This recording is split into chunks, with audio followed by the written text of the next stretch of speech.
Hi guys, welcome to விஷோ info. வெங்காய சட்னி எப்படி செய்கிறதுன்னு பார்க்கலாங்க. வீடியோக்குள்ளே போகிறதுக்கு முன்னாடி நீங்கள் நம்ம சேனலை சப்ஸ்கிரைப் பண்ணனா சப்ஸ்கிரைப் பண்ணுங்கள். அப்படியே பக்கத்தில் இருக்கிற பெல் ஐக்கானை கிளிக் பண்ணுங்கள்.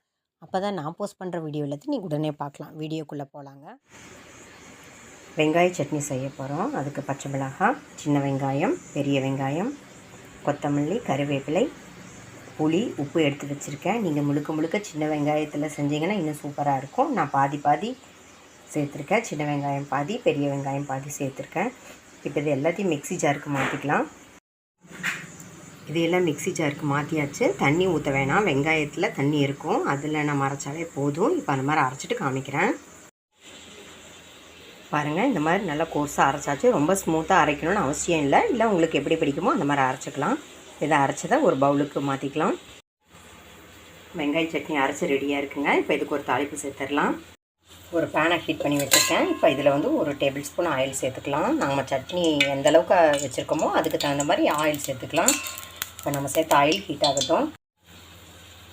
நம்ம சேர்த்த ஆயில் ஹீட் ஆகிடுச்சு. ஒரு 1/2 டீஸ்பூன் கடுகு சேர்த்துக்கலாம். கடுகு வெடிக்க ஆரம்பிச்சிருச்சு. ஒரே ஒரு சிகப்பு மிளகாய் எடுத்து வச்சுருக்கேன், அதையும் இதில் சேர்த்துக்கலாம். இது நல்லா மிக்ஸ் பண்ணிக்கலாம். மிக்ஸ் பண்ணிவிட்டு நம்ம அரைச்சி வச்சுருக்கிற சட்னியை இதில் சேர்த்துக்கலாம். சேர்த்து ஒரே ஒரு கிளறிக்கலாம். ஏன்னா நம்ம எல்லாம் பச்சையாக தான் அரைச்சிருக்கோம். அதோட பச்சை வாசனை போக மட்டும் ஒரு நிமிஷம் வதக்கிக்கலாம்.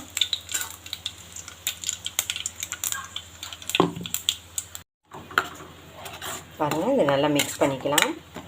அந்த தாளிப்பில் ஒரே ஒரு நிமிஷம் நல்லா வதக்கி எடுத்துட்டால் போதும். நம்மளோட அட்டகாசமான டேஸ்டான காரசாரமான நல்ல புளிப்பான வெங்காய சட்னி ரெடி ஆகிடுச்சுங்க. பாருங்கள், ஒரு கொதிக்கிறது நல்லா கொதிச்சிருச்சு. இப்போ இதை ஒரு பவுலுக்கு மாற்றிக்கலாம். டேஸ்ட் செக் பண்ணிவிட்டு பவுலுக்கு மாற்றிக்கலாம். ஏதாவது பத்தலைன்னா இப்போவே சேர்த்து நல்லா மிக்ஸ் பண்ணிடலாங்க. இந்த வெங்காய சட்னிக்கு கொத்தமல்லி, கருவேப்பிலை அவசியம் சேர்த்துக்கோங்க. என்கிட்ட காஞ்சது இருக்கிறது தான் நான் சேர்த்தேன். ஃப்ரெஷ்ஷாக இருந்தால் சேர்த்துக்கோங்க, இன்னும் சூப்பராகவே இருக்கும். உங்களுக்கு பிடிச்ச அளவு சேர்த்துக்கோங்க. இதெல்லாம் சேர்த்து செஞ்சால் தான் நம்மளோட வெங்காய சட்னியோட டேஸ்ட்டு சூப்பராக இருக்கும். அதே மாதிரி பச்சை மிளகாயிலையே செய்யுங்க. நீங்கள் சிகப்பு மிளகாய் சேர்த்தா அது ஒரு டேஸ்ட்டு வரும். நீங்கள் பச்சை மிளகாயில் சேர்த்து செஞ்சு பாருங்கள். அப்புறம் ஒரு தடவை சிகப்பு மிளகாய் சேர்த்து செஞ்சு பாருங்கள். அட்டகாசமாக செம டேஸ்டியான வெங்காய கார சட்னி ரெடி ஆயிடுச்சுங்க.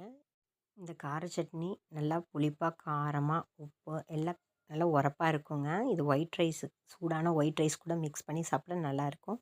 தயிர் சாதத்துக்கு தொட்டு சாப்பிட நல்லாயிருக்கும். ரெகுலர் இட்லி, தோசை, சப்பாத்தி, பூரி, ப்ரெட்டு எல்லாத்துக்குமே சூப்பராக இருக்குங்க. இதை ஒன்றா செஞ்சிட்டிங்கன்னா எல்லாத்துக்குமே மேட்ச் ஆகும். அவ்வளோ அட்டகாசமாக இருக்கும். நல்ல புளிப்பு, காரம் நல்லா உரப்பாக சேர்த்துக்கோங்க. அப்போ தான் அவ்வளோ டேஸ்ட்டாக இருக்கும். இதுக்கு ஒரு தாளிப்பு கொடுத்துருங்க. இது ஒரு 2 நாள் வெளியே வச்சுருந்தாலே நல்லாயிருக்கும். நீங்கள் ஒரு வாரத்துக்கு மேலே வேணும்னு நினச்சிங்கன்னா ஃப்ரிட்ஜில் தாராளமாக வச்சுக்கலாம்.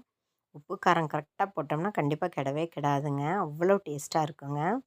என்னங்க, இந்த ரெசிபி உங்களுக்கு பிடிச்சிருந்தால் லைக் பண்ணுங்கள், ஷேர் பண்ணுங்கள், கமெண்ட் பண்ணுங்கள். ஞாபகமாக சப்ஸ்கிரைப் பண்ணுங்கள். ஓகே, பாய்.